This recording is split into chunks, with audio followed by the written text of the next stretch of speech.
are yours. Well, it's Sunday the 23rd of April, just a few days away, my sweet. That's it. Developing our understanding of the character and the nature of God. So let's go to the Lord in prayer. Thank you, Lord.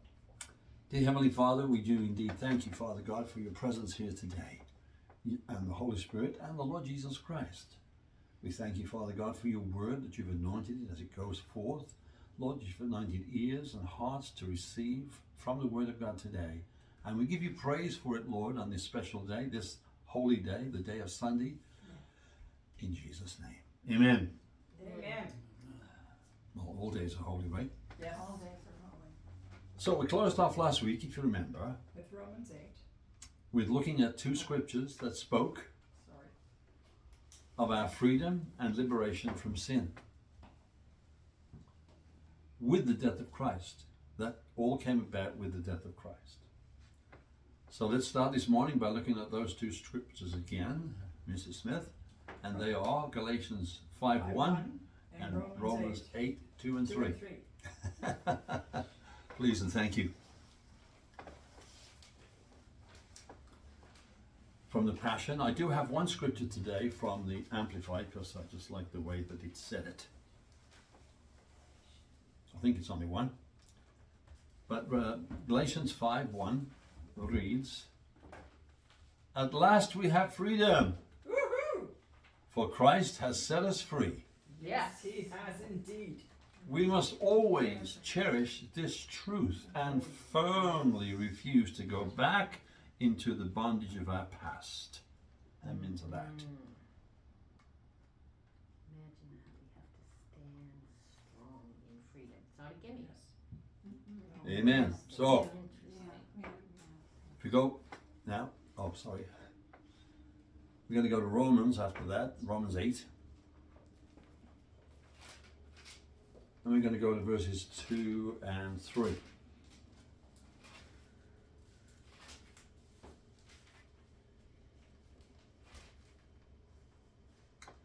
I love this opening statement. Do you?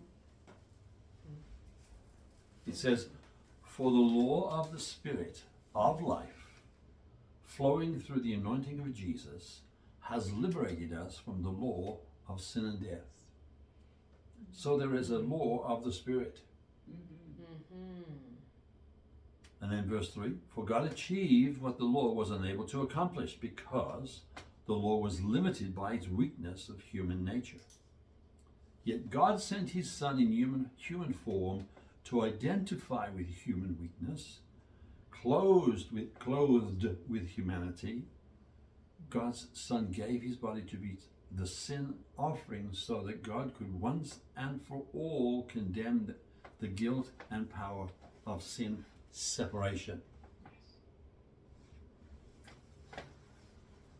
Now, remember, we've stated this a few times now in the past, and we'll reiterate it again today here. God's Word can only be fully understood when it is filtered through the lens of God's goodness and kindness.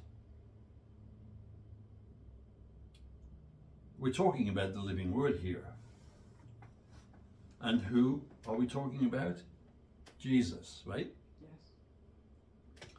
So we will only experience growth in the living Word, as our understanding of it is filtered through the lens of God's goodness and kindness. Otherwise, you're going to become a Pharisee. So let's now turn to 1 Peter, 2nd chapter, and let's look at verses 2 and 3.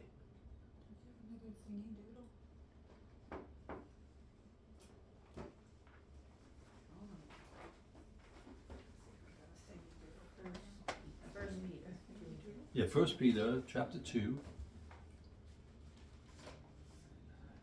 and verse 3, 2 and 3.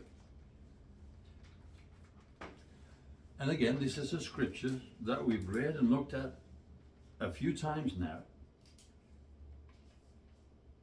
But we know, do we not, that faith comes by McDonald's bags? No.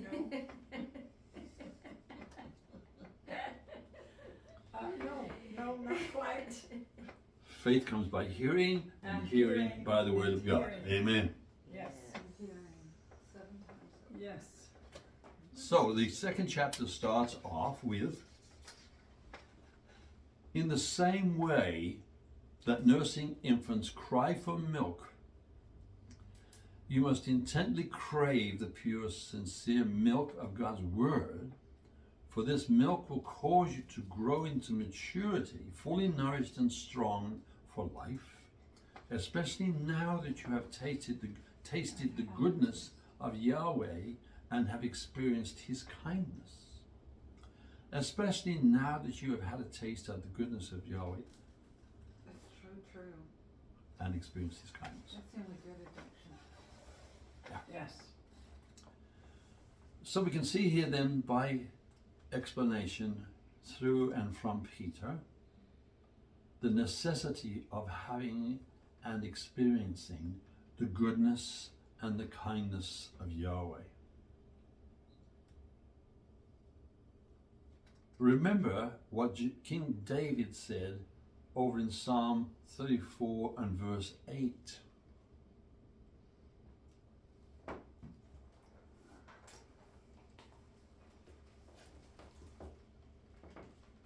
Ooh, this is good.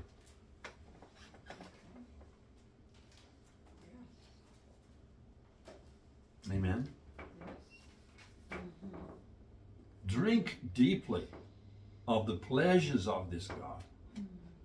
Experience for yourself the joyous mercies he gives to all who turn to hide themselves in him. Now, there are times, of course, in our Christian walk when we feel we haven't grown or we aren't growing. The feeling of just spinning our wheels is commonplace at times in most Christians' lives. Now, don't throw eggs at me when I say this. But the reason we feel like this at times is because we have forgotten Psalm 34:8, to drink deeply of the pleasures of God.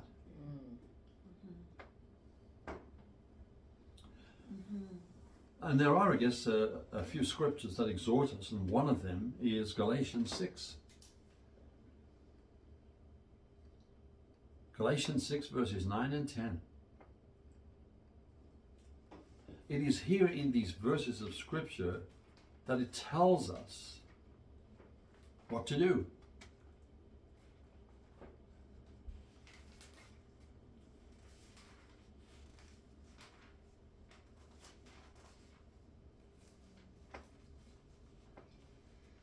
Now, I hope I've typed this right. And don't allow yourselves, what's he say after that? To be weary I'm going to say, it put the wrong word in. To be weary or disheartened. in planting good seeds. For the season of reaping, the wonderful harvest you planted is coming. Take advantage of every opportunity to be a blessing to others, especially to the brothers and sisters in the family of faith. Yes, thank you, Lord. Remember then that we only grow in the Lord when we understand the goodness and the kindness of God, his grace. This is something that is very important, that we never forget or stray too far away from. Remembering, of course, what Paul said in 1 Corinthians 15:10.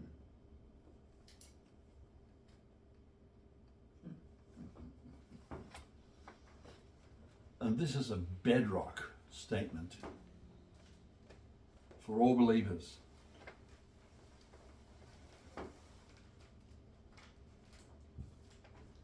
First Corinthians 15:10.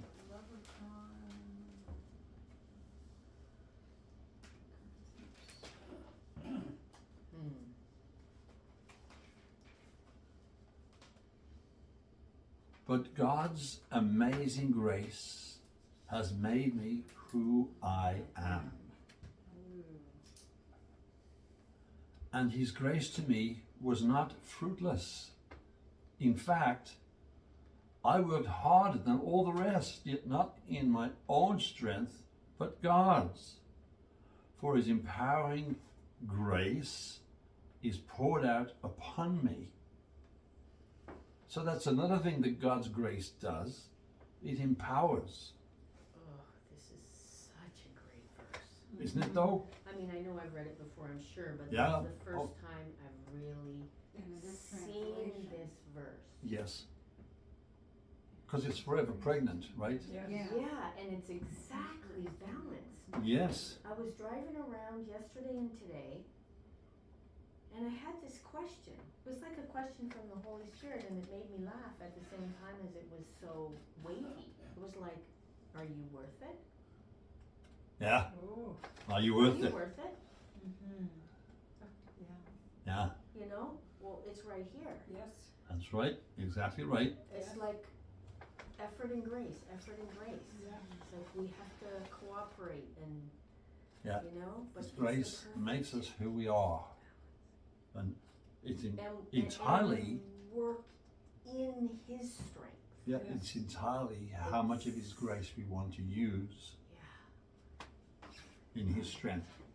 So, discovering God's amazing grace and kindness Yes.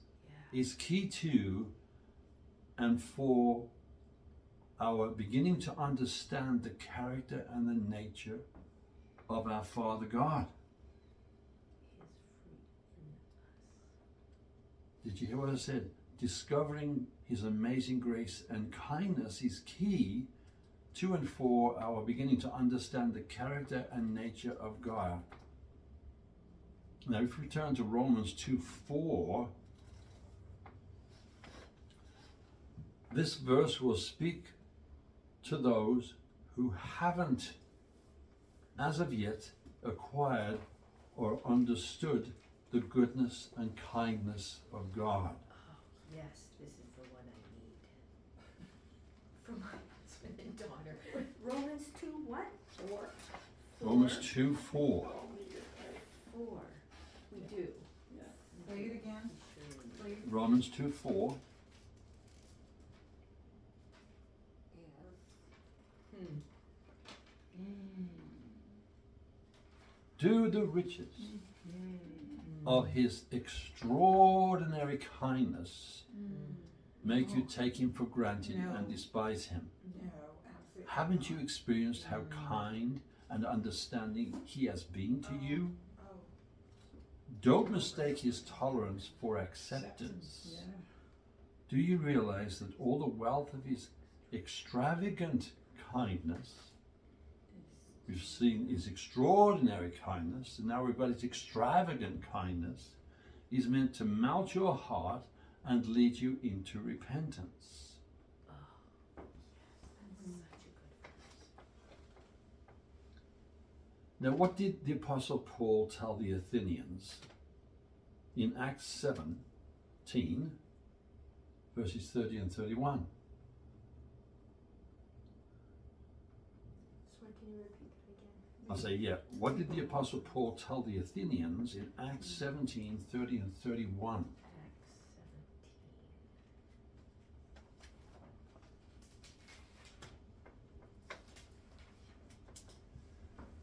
17. Really, the time for ignorance has passed.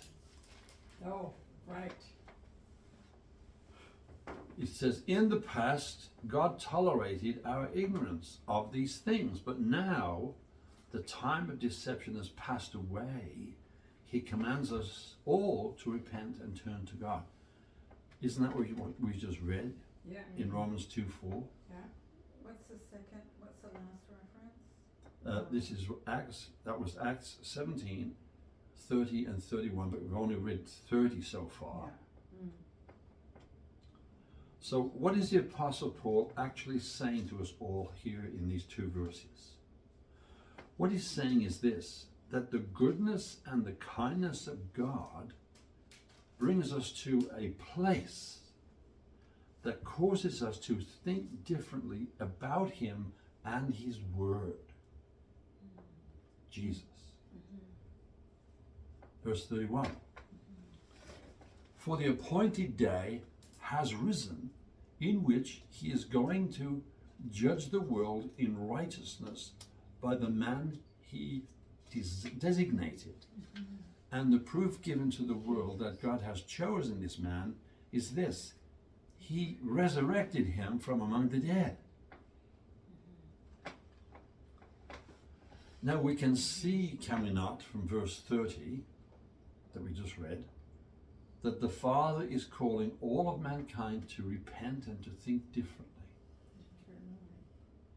So what are the definitions for the word think? For the word Think. think, To think differently. think. So number one is to have a particular opinion, belief, or idea about someone. And that someone, of course, is Jesus.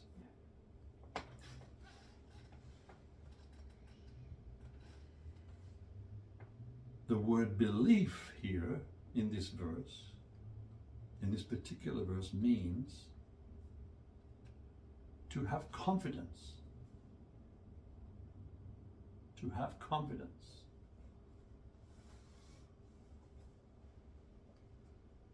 And the word for idea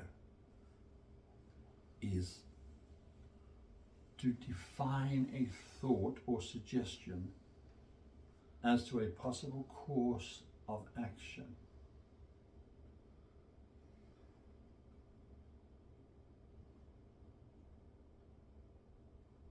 So that's what it means to repent and think differently. Can you say that last one again? Yes. Define a thought? To define a thought or a suggestion as to a possible course of action.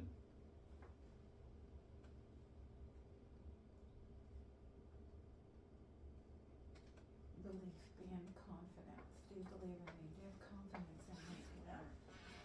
Do you trust me? So, if you please, from this verse, it is calling us to pause, to scrutinize our thoughts,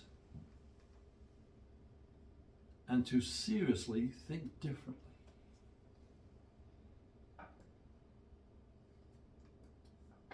Now, this may sound like something from a scientific movie, and you may think that I've lost the plot. Everything in the universe is energy. In the past, we have put it this way. Everything is a vibration, Yes. and the rate at which it vibrates regulates its density. Yes. All of the things you can see, like the clouds in the sky, the furniture in your home, your pets, this principle also applies to the things that we cannot see, such as emotions or thoughts. Try to think of the physical universe.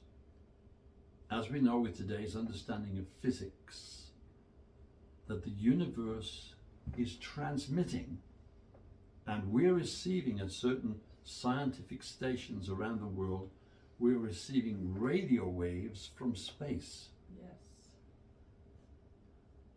Yes. Can you hear them? Can you see them? No. How many of us have passed the radio station just outside of Welland as you drive on Highway 58, either going to Port Colborne or from Port Colborne? Yeah, Forks Road there. You can see the radio tower, Yeah. right? Seeing its physical presence. Yeah. And we know its purpose, but we can't see the signals that it's transmitting. Okay. And yet, when you drive, you hear the music playing and the radio host speaking. Yes. Only if you're tuned into the right station. Only if you're tuned into the right. Yeah. The right frequency. Huh? The right frequency. Gotta be on the Gotta have the radio on, On. number Yeah. one. Well, what did he just ask us to do? To To think, think. seriously think differently. Right? So this is exactly what our thoughts are. Right. Listen, our thoughts are a form of energy that transmits a signal from the individual. So let's call our bodies, if you will, the radio tower. Transmitting, as we have said, our thoughts and emotions out to everything and everyone around you. Unlike the radio tower, the energy that comes from our thoughts isn't limited to a geographical location. Now, as we can see here, if you will, in Matthew 8, verses 10 and 11. This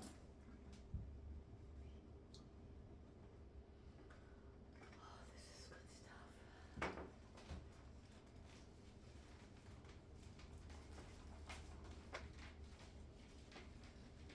I don't know if you've thought of these verses this way, so this is about the Roman centurion and his son.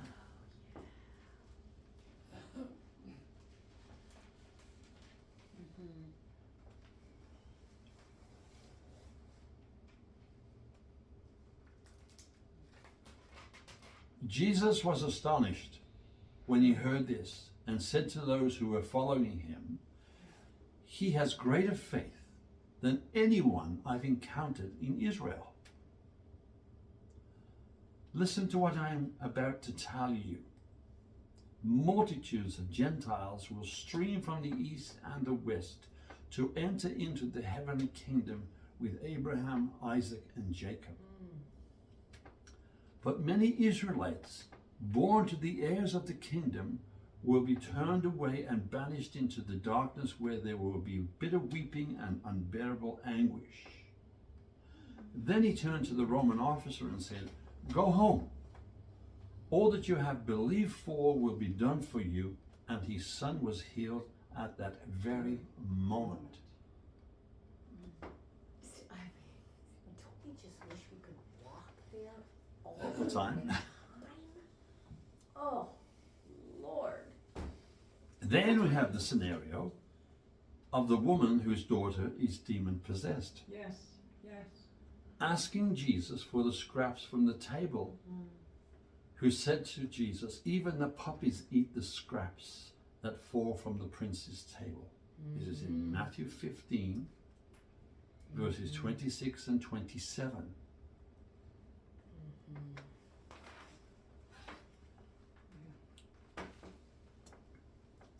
Is the Syrophoenician? No, that's the issue of blood was the Yes. Syrophoenician.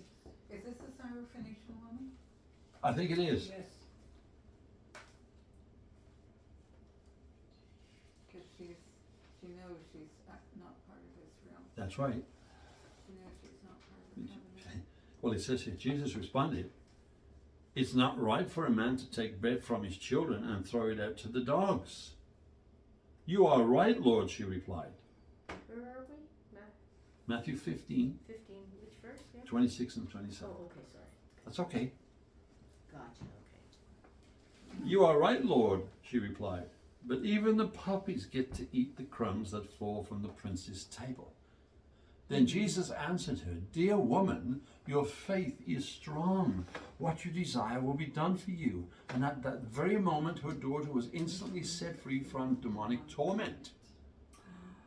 They were both instantly set free. Miles apart, or miles away from where Jesus was at that time, his geological position. The daughter wasn't even there. No, neither was the Neither was This is the just Son. servant. This Neither is was just son. pure intercession. That's right. So what did Jesus' words do? Ah, That's right. The daughter centurion, doesn't have to be involved. and the centurion His Yeah, servant. son didn't have to be His involved. Yeah. servant. It was his servant, His not his servant. son. I thought it was his son. He was his servant, that's right. Wow. So what did Jesus' words do? Like that radio wave that comes from the tower, the Welland radio station. He's, Couldn't see his words travel, no, but they did, yeah, I mean, right? They already knew the scene who he was. And that She what did. he Yes, said she did. Yes. went, Yeah. And that anything from him was good. Was All she going to needed happen. was a morsel. All she needed was a crumb. yeah. She followed his, well, I'll say she followed his career with great interest. She tracked him. Yeah, same as the woman with the issue of blood. Yes. mm-hmm. Now again, this might There was a sound, process building up in her. yes, And then he came up to Lebanon. It says here Lebanon. Yes, this was the Lebanese Syro- woman. Yeah, Lebanon or Sidon, the Syrophoenician. Yeah, it's a Syrophoenician woman. now again, this may sound like science fiction. I mean, he was even kind of insulting her. Yeah. It was like, I wonder if he was being human No. and she was like tapping No, into he the. was He was testing. testing He her, was wasn't testing he? her. He was Yes, testing her. yes, But yes. also Wow. he was also it's also He was a message teaching the to people everyone. around him. Yeah. He was teaching. It Yes. was a teaching He moment. was Yes. telling them Yeah. too. Yeah, You yeah. know? It Yeah. was the teaching moment. He was setting her up Yeah. Well, because to focus in. he said in other, I don't know where it was, you know, I have sheep not of this fold. Yeah. The teaching Here's moment a was demo. what that was. Yeah, here's a demonstration of it. Wow. So again, and I say this may sound like science fiction, but our thoughts are connected to an energy web of all the reality around us. If we could see, like it said, we are surrounded in Hebrews. We are surrounded by a host of witnesses. We have to be so careful, you know, that we don't, of what we turn around and broadcast, because we are Yes. emitters as well. Yes. And if we, you know, it's like, okay, Lord, I gotta give thanks for everything, including the lights, including the difficulties, because it can be overwhelming during my wait. I have Yes, to learn absolutely. to give thanks for Yes. that, because there's a plan and a purpose, and now Yvonne, just stop complaining and just immediately give thanks. Thank you, Lord, that you have a plan and a purpose for this. Thank you, Lord. Yeah. Because if I start complaining, I am emitting, and I'm allowing the enemy to gather. Yeah. You're giving him a life source. Yeah. Yes. I'm giving them. A life I'm source. Yeah. giving them a life source. And I'm giving them a venue. Words. I'm giving them a Oh venue. yeah, through me. you're giving them an operating, giving a them theatre a to way. operate in. Yeah. Exactly. Now, Jesus obviously knew this, that thoughts are connected to an energy web of all the reality around us, and he obviously knew this, for being the Word made flesh, he created this very principle. Yeah. Then to add some sustenance to this hypothesis, we have Mark 11:24.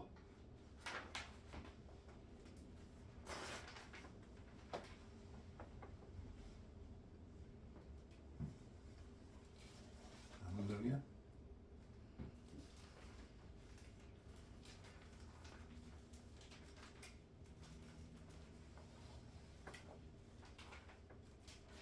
Mark 11:24.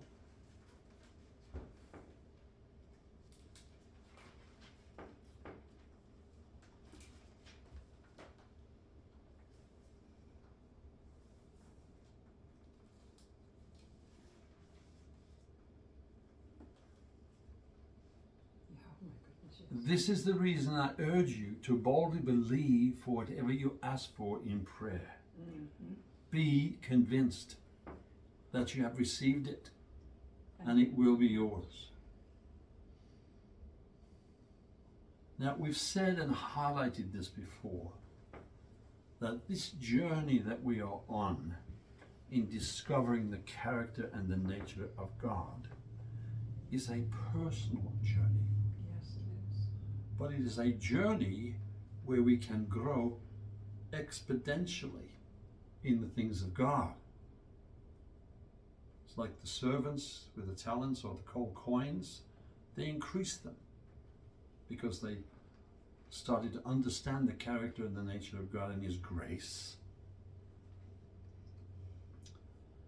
And all we have to do is believe in faith that He is, and that He is a rewarder of those who diligently seek Him out. What Yes. verse is that? Hebrews 11:4. Hebrews 6, sorry, Hebrews 11:6. Amplified, I'm reading from the Amplified. This is the one I mentioned to you earlier. Mm-hmm.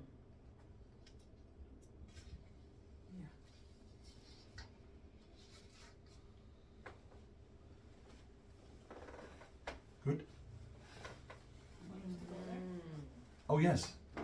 Yes, Hebrews 11:4. 6. It will read a little differently, of course, in the Passion, but I like the way it's poured out for us in the Amplified. Okay, Hebrews 11:6. yes. Is it 6 or 4? It's 6.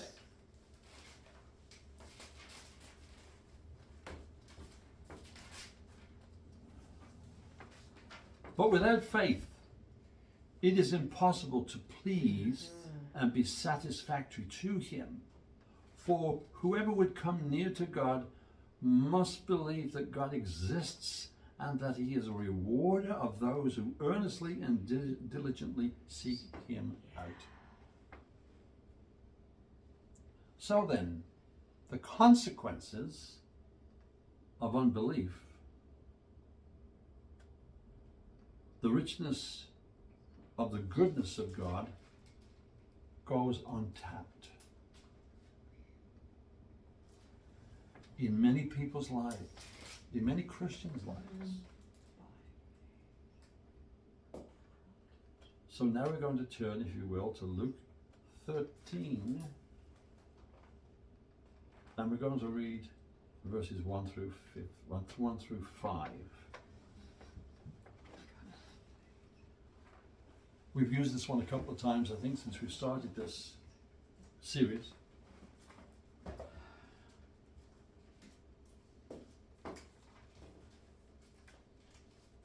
And this is the way the devil comes to try and tempt you and to get you to change your mind in believing that God is a rewarder of those who diligently seek Him out. Some of those in the crowd informed Jesus that Pilate had slaughtered some Galilean Jews while they were offering sacrifices at the temple, mixing their blood with the sacrifices they were offering. So in other words, they took the blood of the sacrifices of the Galileans and they put it with the blood that the Romans were offering. Uh-huh. But Yeah. no, I thought they slaughtered the Galileans and mixed the Galileans' Blood with their own offering. Mixing Yeah. their, The Romans with offering. the sacrifices they were offering, yeah. So Jesus turned and asked them, do you believe that the slaughtered Galileans were the worst sinners of all of the Galileans? No, not at all. No, they weren't. So listen to me. Unless you repent, All repent. All. you will perish as they did. And then Jesus goes on to say, what about the 18 Yeah. who perished at the Tower of Siloam when it fell upon them? Do you think that they were more guilty than all of the others in Jerusalem? No, they weren't. Unless you repent, you will eternally perish just as they did. Okay, so let me ask a question here. Let's reverse the perspective on this. Does that mean that those people died, slaughtered, perished because they were unrepentant? Yeah, I'm not sure what the deal was. No, I think what Jesus is trying to highlight here, I mean, they were slaughtered. Yeah. And the tower fell on them. Yeah. Yeah. And the suspicion was, I'm going to get to it in a minute. Okay. You've heard people say, well, that's happening to you because you're trying to do something to get you to change, or It's payback. It's payback, or Right. and this is the thrust behind this. Jesus is saying it has nothing to do with the Romans. It has nothing to do with the tower. Listen, guys, sort your own life out because you're going to perish just like they did. That's Oh, right. yeah. Yeah. Okay, I get you. Sort Yeah. your Yes. life out. Yeah, right. I So- see what he's trying to, yeah. So- It's two things. The way I read it, cause there's a lot of, it's hard when it says they and their, like, but I think it's talking about the Galilean Jews. So Pilate slaughtered some Galilean Jews. Yep. While the Galilean Jews were offering sacrifices at the temple, mixing the Galilean blood Blood. Yes. with Right. the Sacrifices. Galileans sacrificial offering. Right. So Well, they that mixed they human were blood. making. Yeah, Right. so Yes. they mixed human blood with the offering that the Galileans, they mixed Right. their Yes. own human blood Yes. and therefore, Yeah, that's right. and therefore, Polluting. polluted. Yeah. You know, and the footnote says that it's likely that Pilate views these Jews as rebellious to his His rule. rule. Yeah. So Mm. he would take something that they were. To We do- don't, but there's nothing to, and Jesus doesn't say it either, that whether these Galileans were More sinful. then, well, actually, I think maybe the thing is the thought of the day is maybe they were trying to do what's right. They were bringing sacrifices to, Who's but they? they got judged. The Galileans were trying to honor God, you know, but then people always turn and go, oh, there must be some secret sin. You know, it's the gossip of the people. Yeah. Because God allowed this to happen to them. If that's it, it'll be in Yeah. just at the next page, I'm sure. Pardon me? That'll be on the next page, I'm sure. Go Now, in the Amplified, verse 1 reads like this, and it might explain it a little bit better, I think. Just at that time there arrived some people who informed Jesus about the Galileans whose blood Pilate had mixed with their sacrifices. Yeah, that's clear. Yeah. Yeah, it's quite an abomination to It is. Exactly right. All right, then the first thing that we need to see here in these verses is the question that Jesus is asking of them all. Yeah. He's asking them an individual question. He's not talking to them as a group. He's asking an individual question, which is, do you believe? Or do you suppose? Or is this your supposition? Have you noticed in our journey for truth that a lot of times we make suppositions? Sometimes they work and sometimes they don't. Now here's a general hypothesis. Do you suppose that all of the natural, geological tragedies, earthquakes, floods, famines that are taking place on the earth today are a result of the sin that is in the earth today, supposing that this generation is more guilty than the last? Boy, yes. That speaks to us today, doesn't it? Yeah. Now, we see that Isaiah talks about this in Isaiah 60 verse 2. And I'm just going to quote one line from it. For behold, darkness shall cover the earth, verse 1. Yeah. So this is actually talking about when it says, arise and shine, for the light has come. And then at the end of the verse it says, for darkness, the whole darkness shall cover the earth. So this is actually talking about arising from depression and prostration. But as we can see here in verse 2, it tells us that darkness shall cover the earth. And I believe it is, as we were talking this morning. And it's getting darker every moment as mankind turns his back and moves further and further away from God, his maker. Now, have you ever heard someone say that because this is happening to someone, they know that it must be because they have sin in their lives? Oh, yeah, that's Book of Job all over again. That's awful. Yeah. But here we see an occasion It's the enemy attack. to pause. Yeah. Because we see in both verse 3 and verse 5, Jesus is suggesting quite strongly, this is from the Galileans, he's suggesting quite strongly that unless you think differently, we will all likewise perish. Mm-hmm. And we're no better or worse than they are. So what is the supposition being made here? Because he said, did you suppose? Did you suppose? That they were being punished. So the supposition being made here, Well, yes, the supposition is that these people here in Jerusalem are suffering the judgment of God for their sins. Is the supposition, or do you suppose now? The interesting thing is this: Jesus said, if you think that way, then you will likewise perish. If you think that way, you will likewise perish. So what is the mystery that's being unraveled and revealed to us here by Jesus? Speak up. Jesus is saying, if you have a false image of God, then he cannot answer or save you out of your troubles. Mm-hmm. Again, with eyes that see, Jesus is saying, if you think that way, you also will perish. Why? Because you have a false image of God in your heart. Mm-hmm. That's what it is. So if you think that way, then you'll have a false understanding.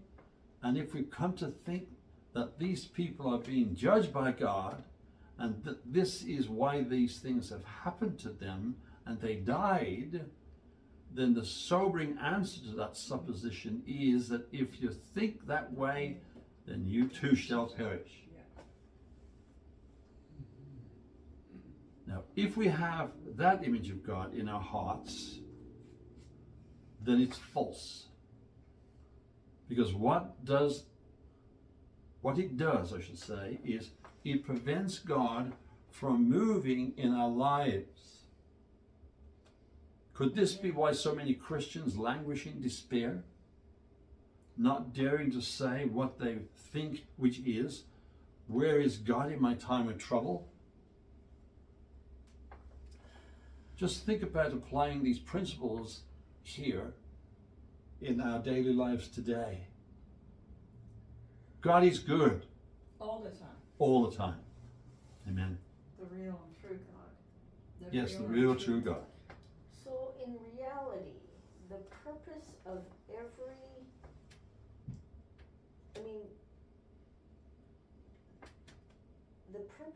every challenge is to actually display the glory of God.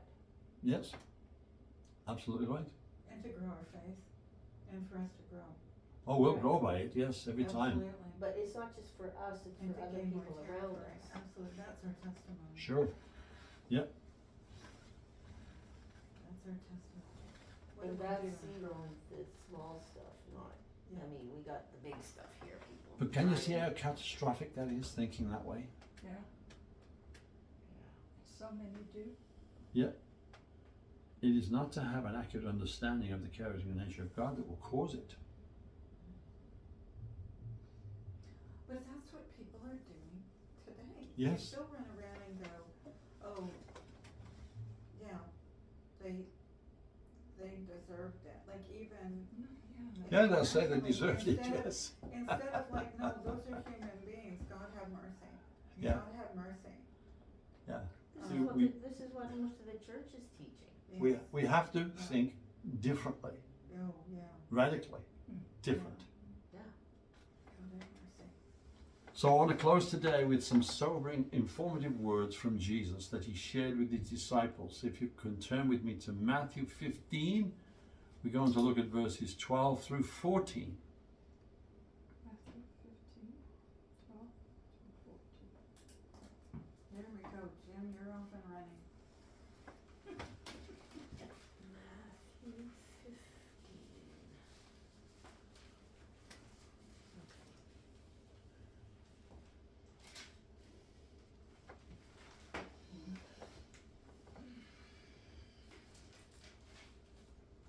Then his disciples approached him and said, "Don't you know that what you just said offended the Pharisees?" Oh dear. Yes. Really? Yeah, and then Jesus replied, "Every plant that my heavenly Father didn't plant is destined to be uprooted. Stay away from them, for they're nothing more than blind guides. Do you know what happens when a blind man pretends to guide another blind man? They both stumble into the ditch." Yes. Oh my God. Radically think differently. Yeah, yeah. That's what we're being challenged to do that today. Amen? Amen. So now may the Lord God bless you and keep you. May the Lord God cause his face to shine upon you, be gracious unto you.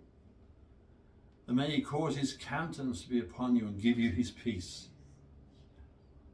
May he cause his grace to be upon you and give you his peace. Amen? And to you. Thank you. Amen.